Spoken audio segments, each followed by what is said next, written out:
Bonjour à tous. Aujourd'hui, sagesse et bonheur. Heureux l'homme qui a trouvé la sagesse et l'homme qui possède l'intelligence.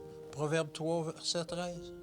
L'onction de David fut pour le jeune homme l'augure d'une haute destinée. L'insigne honneur conféré au jeune David n'eut pas pour effet de l'enfler d'orgueil. Il reprit tranquillement ses occupations et attendit calmement l'accomplissement des plans de Dieu. Aussi humble et modeste qu'auparavant, de retour sur ses collines, il continua de prendre un tendre soin de ses troupeaux. Mais ce fut avec une nouvelle inspiration qu'il continua de composer ses mélodies et de les jouer sur sa harpe. Un riche paysage s'étalait sous ses yeux.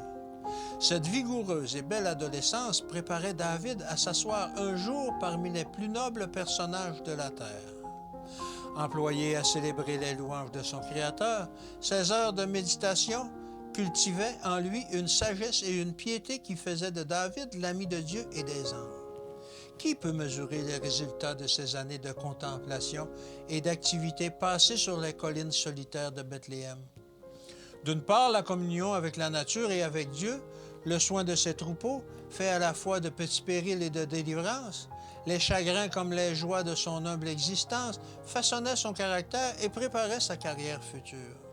D'autre part, les psaumes du doux chantre d'Israël, inspirés par ces situations diverses, se composaient peu à peu en attendant de réchauffer l'amour et de fortifier la foi et la piété des âmes sensibles à travers tous les siècles à venir.